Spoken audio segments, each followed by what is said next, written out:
प्रिय बच्चों, आज मैं आपको आपके संस्कृत का चतुर्थ पाठ जिसका शीर्षक है पावनी गंगा ये पढ़ाऊंगी।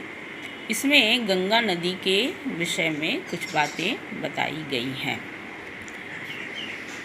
आप अपनी किताब निकाल लीजिए क्योंकि वीडियो में किताब की पूरी लाइनें एक साथ अच्छी तरह नहीं आती हैं। पहले मैं संस्कृत का वाक्य पढ़ूंगी और उसके बाद में उसका हिंदी अनुवाद आपको बताऊंगी। आप देखिए, गंगा भारतस्य एक पावनी नदी अस्ति। गंगा भारत की एक पवित्र नदी है। गंगा अस्माकं प्रवाहमयी संस्कृत्या प्रतीकम् अस्ति। गंगा हमारे प्रवाहमयी संस्कृति की प्रतीक है। अनेके धार्मिका सांस्कृतिका परम्परान् च स्व अंचले निधाय गंगा अनंतकालात् स्नेहमयी जननी इव भारतीयानां जीवनं पोषयति। तो अनेक धार्मिक और सांस्कृतिक परंपराओं को अपने आंचल में रखकर या लेकर गंगा अनंत काल से स्नेहमयी जननी के जैसी या स्नेहमयी जननी के समान भारतीयों के जीवन को पोषित करती है, पालती पोषती है।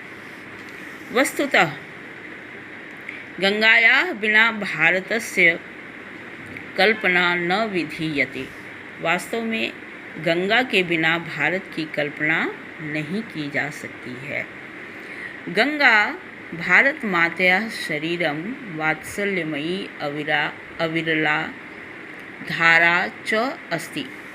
गंगा भारत माता का शरीर और वात्सल्यमयी मतलब ममता से भरी या ममता से पूर्ण अविरल धारा है।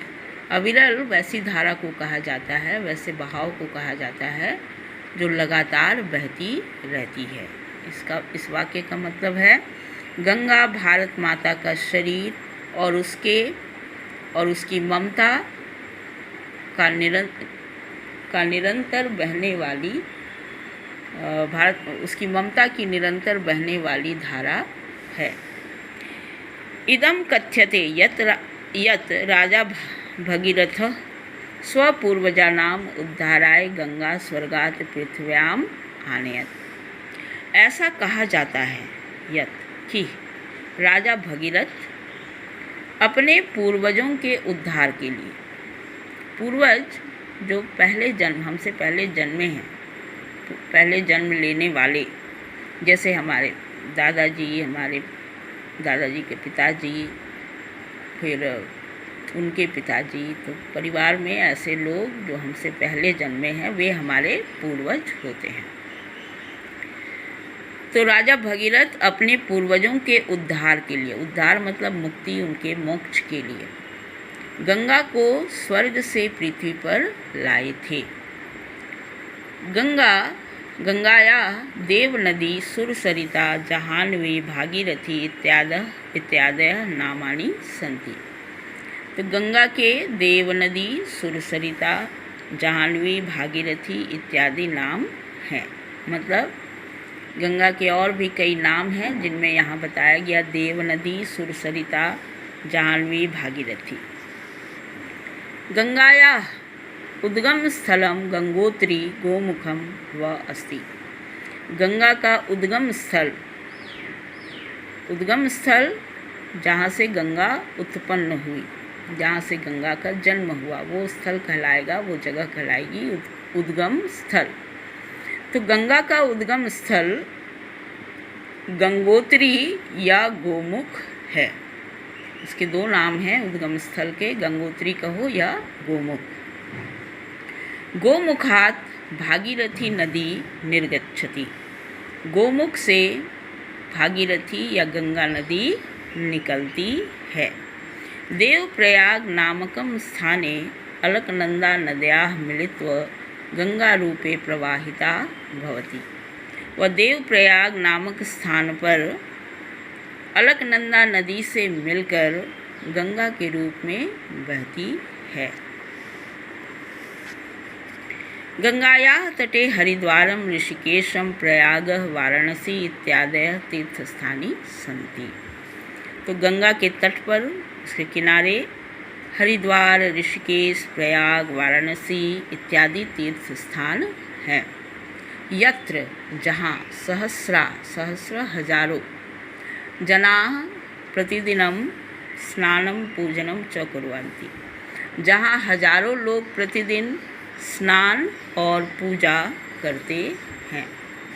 हरिद्वारे, हरि की पैड़ी स्थाने संध्या समय गंगायाः आरती भवति।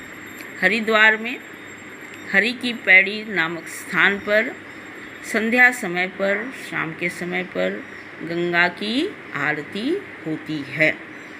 सहस्रा भक्तजना, हजारों भक्त लोग दीपकान गंगायाम प्रवाहयन्ति, तो हजारों भक्त लोग दीपकों को गंगा में प्रवाहित करते हैं। वास्तव में जब हरि की पैड़ी में संध्या को गंगा की आरती होती है तो बहुत सारे भक्त लोग भी वहाँ पर रहते हैं और वे भी गंगा की आरती के बाद अपने दीपकों को गंगा की धारा में बहा देते हैं। एवं प्रतीयते यथा तारागण आकाशात अवतीर्य पृथ्व्याम आगतः, ऐसा प्रतीत होता है, ऐसा लगता है जैसे तारागण, ये बहुवचन है, बहुत सारे तारे, आकाशात अवतीर्य, आकाश से उतरकर, पृथ्व्याम आगतः, पृथ्वी पर आ गए। जब बहुत सारे भक्त लोग गंगा आरती के बाद अपने अपने दीपकों को गंगा में प्रवाहित कर देते हैं तो ऐसा लगता है जैसे बहुत सारे तारे आकाश से उतरकर पृथ्वी पर आ गए हों।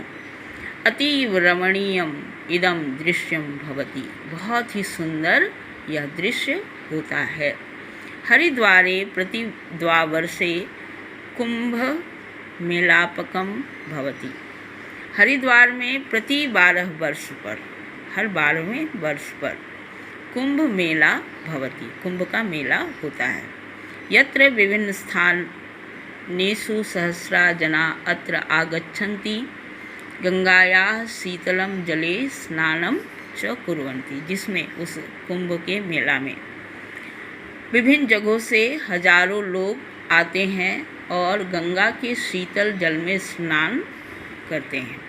तो कुंभ का जब मेला लगता है तब बहुत से लोग वहाँ पर कुंभ मेला में आते हैं और गंगा में स्नान करते हैं।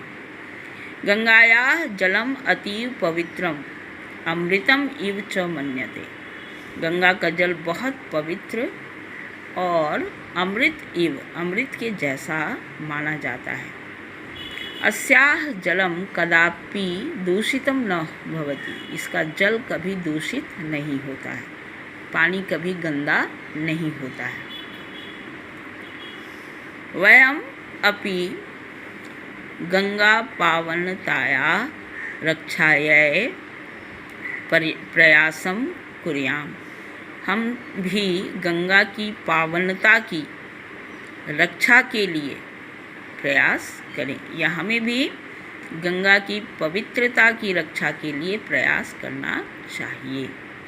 अस्याः जले दूषितान पदार्थान न प्रक्षिपेत्, इसके जल में दूषित पदार्थों को, दूषित या गंदी चीज़ों को नहीं फेंकना चाहिए। गंगायाः दर्शनम पुण्यम मन्यते, गंगा का दर्शन बहुत ही पुण्य माना जाता है। तो ये श्लोक आप छोड़ दीजिए। इस तरह से आपका जो पाठ है पावनी गंगा, उसका हिंदी अनुवाद मैंने आपको बता दिया। अगले वीडियो में मैं इसके प्रश्नों के उत्तर आपको बताऊंगी।